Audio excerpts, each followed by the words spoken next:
Hello everybody and welcome back to another episode of Pointless Top 10, a show where we make top 10 lists out of pointless things. Why are we flying by this pointless statue in Booty Bay? Because inside pointless things are treasure. Let's begin. 10. Number 10 is the Dazar Allure Fountain. That is the BFA Horde capital, if you don't know what Dazar Allure is. And it's a pretty cool fountain. It's this big troll head that's got water coming out of it, and there's little plants around it. You know, it looks pretty cool.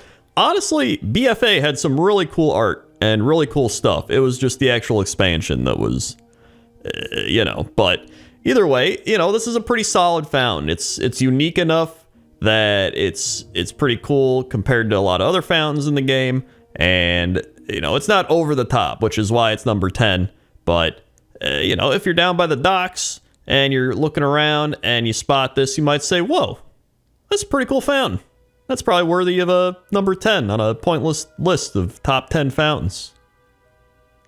9. Number 9 is the Borealis Fountain, another BFA fountain, but this time we're going over to the Alliance side.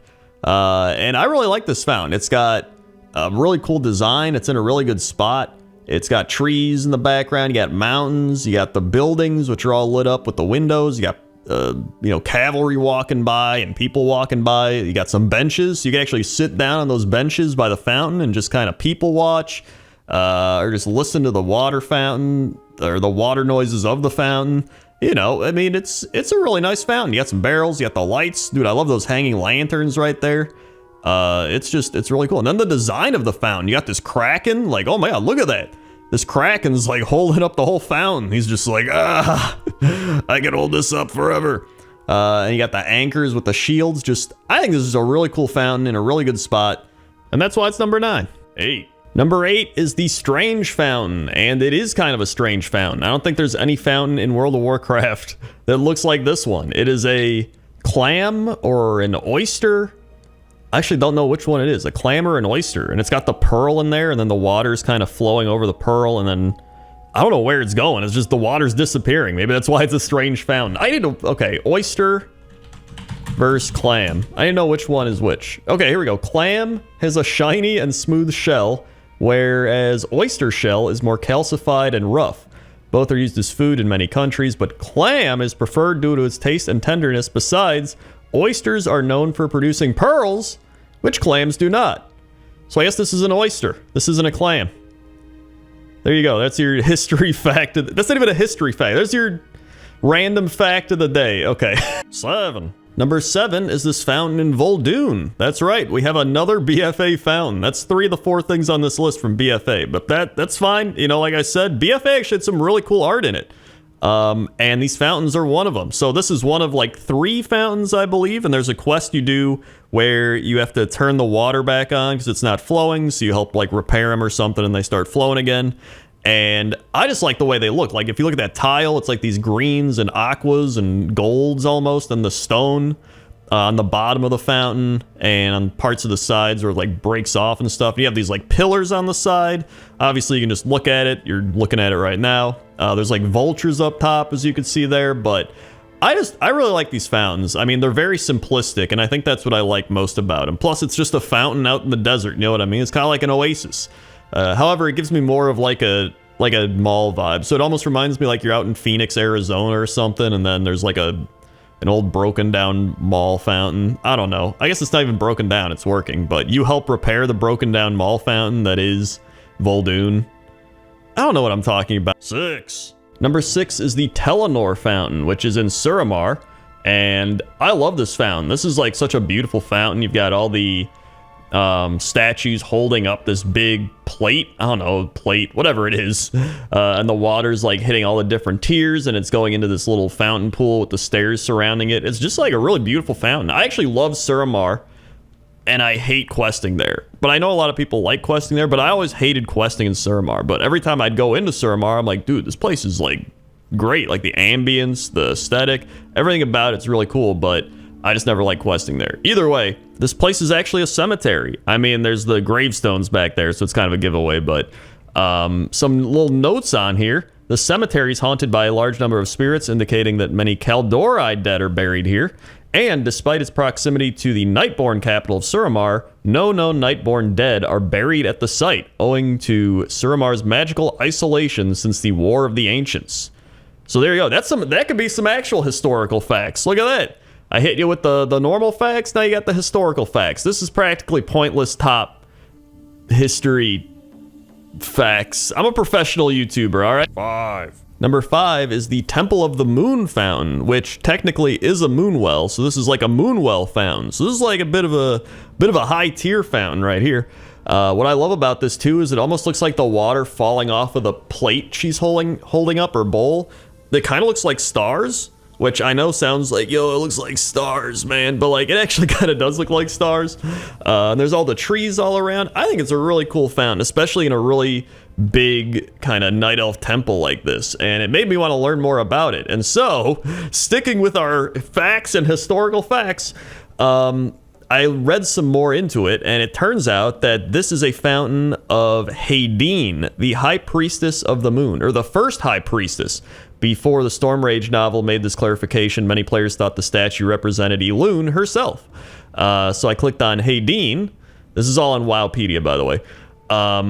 It says, Haydeen was the first High Priestess of the Moon. As a child, she heard the voice of Elune.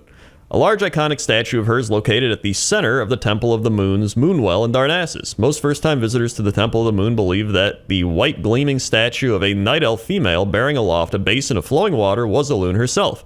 During the burning of Teldrassil, a massive tree limb engulfed in flames crashed down into the temple. The branch fell into the bowl of Haydeen's statue. The stone basin cracked and the bowl broke in two, spilling the sacred waters. The great stone tumbled down, and the statue of Haydeen lost both arms. A chunk of the basin severed the statue's neck, sending its head toppling onto the screaming night elves who had sought refuge in the pool. The moonwell shattered, and its sacred waters flowed onto the grass, red now with the blood of the innocents. What the shit for? Dude, I did not expect it to take that turn. Oh my god, I didn't actually read that whole thing at first. I was like, oh, this is some fun little facts about Haydeen, and I read like the first couple sentences. I'm like, yeah, this will be good for the pointless top 10. And then I started reading, and then it's like it just slowly progressed into that. I was like, what? So here's a dragon statue. It's in the Jade Forest. It's at the Serpent's Heart. It's very cool. It's got a globe, and water comes off of it. And there's some floating lanterns, and it's actually just a pretty cool statue. It's just a cool dragon statue in the Serpent's Heart of Jade Forest. And there's no blood of the innocents anywhere, so that's pretty neat. But, joking aside, Mist of Pandaria actually has a lot of cool stuff. Just aesthetic and architecture and environments. Like, there's a lot of cool stuff in Mist of Pandaria. And this fountain, I think, is one of the things that almost goes overlooked, because I remember it when I was questing, but I haven't thought about it in forever. Now, going back and looking at it, I'm like, yo, this is actually a really cool fountain. I'm glad I came back and found it. And that's why it's number 4. 3. Number 3 is the Dalaran Fountain. This is probably one of the most iconic fountains in World of Warcraft, I would say. I think most people have been to the Dalaran Fountain. It actually looks really cool. It's got that, I think it's a sea lion. I'm pretty sure it's a sea lion, right? I'm not going to spend time looking this up. You can just correct me in the comments. But he's got water coming out of his mouth, and I mean, clearly this is in the top of the list because it involves fishing. You can fish up a bunch of coins. And then the gold coin you can flip back into the water, and you increase your odds to catch another coin by a lot. And so it's essentially a wishing well on top of being a fountain. And I think it's just one of those fountains that it feels like a staple fountain in World of Warcraft. Like when I give you a list, well, I'm giving you a list of fountains right now. When I ask you to create a list of fountains, I would think one of the fountains that would pop up in your head right away would be the Dalaran Fountain, because I think it's that iconic. And so, because of that, it's number 3. 2. Number 2 is the Telrador Fountain, and I love this fountain. I mean, part of the reason is probably because it's in Zangarmarsh, and I love Zangarmarsh. But I think it's a really cool fountain. It's got the little lily pads with the flowers. It's got the Draenei kids and the Draenei mom, I would assume, are all sitting on these mushrooms, and they're just pouring water into the fountain base. What's that called? Like, I guess the base of the fountain? I guess that's, I don't know. But I think that's a really cool fountain. I think this is something that a lot of people probably just glance over. You know, you're probably just doing quests, you're running around, and you don't really pay attention. You just kind of, you notice it, but you don't notice it. You know what I mean?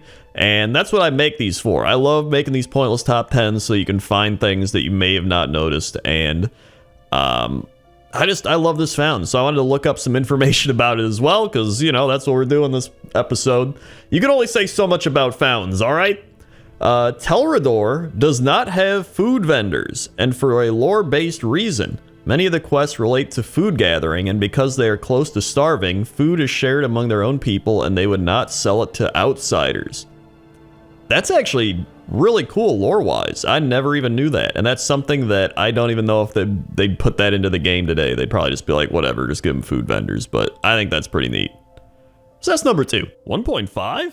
So 1.5 is kind of an honorary mention here for the Stormwind Fountain, and I felt I had to include the Stormwind Fountain because I was going to get rid of it, because I only had 10 fountains that I was going to do, and then this was part of the list originally, and I was like, this is probably the one I'll get rid of, but at the same time, I was like, dude, this is such a pointless fountain because it doesn't have water in it. You know what I mean? And on top of that, it's nostalgic for a lot of people. It's, you know, right in the center of the heart of Stormwind, and everybody's kind of seen it, and they've got nostalgia for it. Like, there's so many things with it. And it's so old, and you look at like the new fountains compared to this one and how much they've improved, and I was like, I need to just throw this one in as like an honorary mention. So it is 1.5, the classic Stormwind Fountain. 1. And number 1 is the Fountain of the Everseeing. And this place, this isn't like just a fountain, this is like a fountain room. This is like the mecca of fountains. There's like all these fountains all around, like pouring water. There's like water flowing in. There's like so many beautiful architectures and plants and lanterns all over. There's the fish boss sitting in the middle, because this is in the Temple of the Jade Serpent, I believe. And you have to, you know, the fish boss guy is one of the people you have to fight. His name is Wise Mari. And apparently, let's see, we got any facts? You might as well learn some facts about Wise Mari. He is the first boss in the Temple of the Jade Serpent. Wow, what a fact. Shortly before the Shah eruption, Wise Mari accepted the help of the adventurers who found his staff that was lost because of the sprites. The waters of the Temple of the Jade Serpent have been tainted by the Shah of Doubt's influence, and the Jinyu water speaker Wise Mari was tainted right along with them. He was then killed by the same adventurers, thus cleansing himself. Wise Mari appears as a ghost on the Timeless Isle, participating in the Celestial Tournament with Carpe Diem, River, and Spyrus. So, you know, not as crazy as the Blood of the Innocents, but still pretty cool. And overall, just an amazing fountain and an amazing room of fountains to be in. And that's why it's number 1. Thanks for watching this episode of Pointless Top 10. Make sure to like, comment, subscribe, all that good YouTube lingo. Here's a couple more episodes of Pointless Top 10 if you want to check those out. And yeah. Okay. See ya.